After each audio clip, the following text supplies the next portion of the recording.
Voici Zoé, à 24 ans, elle a un gros complexe, sa culotte de cheval. Après avoir perdu près de 30 kilos suite à un régime draconien, elle désespère de voir certaines zones de son corps résister à sa perte de poids.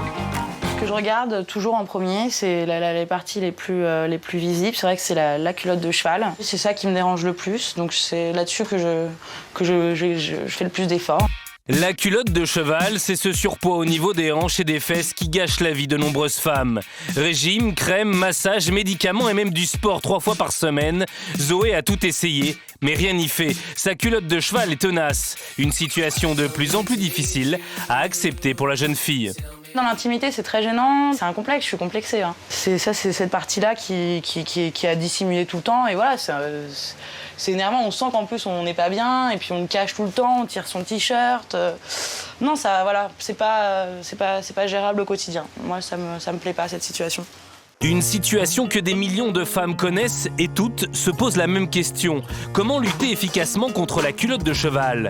Certaines, comme Zoé, font le grand saut et passent par la chirurgie esthétique, alors que d'autres font plutôt confiance au sport et à des exercices ciblés pour perdre leurs kilos mal placés. Vous verrez enfin qu'il existe des astuces souvent toutes simples pour camoufler une culotte de cheval un peu gênante. Centre de médecine esthétique, c'est ici que nous retrouvons Zoé. Elle s'est résolue à perdre de manière définitive sa culotte de cheval. Elle part donc en consultation chez le chirurgien. Bonjour. Après 30 minutes d'entretien consacré au problème de silhouette de Zoé, le chirurgien décide d'ausculter la jeune femme. Il lui explique pourquoi elle a tant de mal à perdre sa culotte de cheval. Ce sont des zones qui ont deux types de graisses différentes. Il y a un premier type de graisse qui est superficielle, que l'on échange facilement lorsqu'on maigrit et grossit. Et il y a une graisse qui est beaucoup plus profonde, qu'on appelle de stockage, de réserve, qu'on utilise en fait très peu. Pour perdre 1 kg de graisse profonde, il faudrait perdre à peu près 6 kg par ailleurs. Et cette graisse de stockage, c'est elle qui forme l'essentiel de la culotte de cheval. Une graisse de type hormonal est souvent héréditaire, et dans le cas de Zoé, quasi impossible à éliminer sans l'aide de la chirurgie. Richard préconise donc une liposuction. Le prix pour cette opération, c'est 3 500 €. 3 500 €, c'est une somme, mais c'est un investissement que je suis capable de faire voilà, sans trop de réflexion. Même si Zoé paraît décidée, c'est la loi qui lui impose un délai minimum de 2 semaines de réflexion. C'est donc 15 jours plus tard que nous retrouvons Zoé pour le jour de sa liposuction. Avant de passer sur la table d'opération, Richard délimite les zones où les graisses seront aspirées. Zoé part ensuite pour une anesthésie générale. C'est pas une intervention lourde du tout. C'est pas une intervention qui s'infecte. On n'a pas de complications particulières sur ce type d'intervention. Mais au-delà de l'opération, ce qui motive ces jeunes filles à passer par la chirurgie, c'est avant tout le résultat. Ah, ça leur change leur vie. Complètement. Ça change vraiment leur vie. Elles sont plus complexées, donc elles sont plus sûres d'elles-mêmes. Elles font des choses qu'elles ne faisaient pas avant, elles s'habillent différemment. Ça change vraiment beaucoup de choses, beaucoup de choses. À compter de la date de l'opération, il faudra un peu plus d'1 mois à Zoé pour voir enfin une vraie différence. Mais pour celles qui ne veulent pas dépenser tant, il existe des solutions moins coûteuses. Alexandra a 22 ans et elle aussi se plaint d'avoir une culotte de cheval. J'ai rendez-vous avec David? Oui, juste là. D'accord, merci. Sauf que pour la perdre, elle a décidé de se remettre au sport et elle compte sur un coach sportif pour l'aider. Bonjour. Bonjour. Et vous êtes venu pour changer des choses?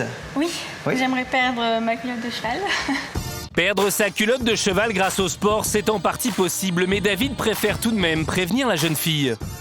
On peut perdre de partout, mais cette lieu de stockage sera le dernier parti obstiné qui sera le dernier morceau à partir.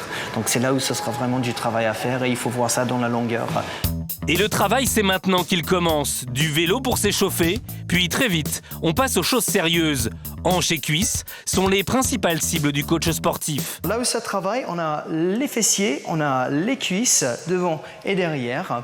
Une grande quantité de muscles qui travaillent, permettent d'augmenter le nombre calorique en boule et justement dégager cette culotte de cheval qu'on a envie de cibler. Pour espérer un résultat satisfaisant et visible, comptez au moins 2 à 3 séances de 45 minutes comme celle-ci par semaine. Rigueur, volonté et effort sont donc les maîtres mots pour espérer voir fondre sa culotte de cheval grâce au sport. C'est une première séance un peu compliqué, c'est un peu plus dur que ce que je pensais, mais c'est logique, ça vide et ça fait du bien quand même. Mon objectif, c'est de continuer et puis d'essayer justement de combattre ces quelques kilos en trop et la culotte de cheval qui va avec. Il y a celles qui la combattent, mais il y a celles qui, comme Ornella, la camouflent. À 19 ans, Ornella travaille dans le monde de la mode. Elle casse aussi l'idée reçue selon laquelle culotte de cheval rime avec surpoids. On peut être mince et avoir une culotte de cheval, voilà. Moi, c'est vrai que j'ai conscience que je n'ai pas non plus une morphologie à être forte, mais j'ai comme toutes les filles, moi aussi mes problèmes, et donc la culotte de cheval. Et pour remédier à ce problème, Ornella rivalise d'ingéniosité pour cacher au mieux ses formes qu'elle juge disgracieuses. Conseil numéro 1, évitez le piège des couleurs. Le blanc, voilà, que je ne peux plus mettre, parce que vraiment le blanc, ça avantage pas du tout la silhouette, ça grossit. Moi, je conseillerais plutôt un pantalon de préférence foncé, parce que du coup, ça amincit tout de suite, ça amincit la silhouette, et c'est pas mal.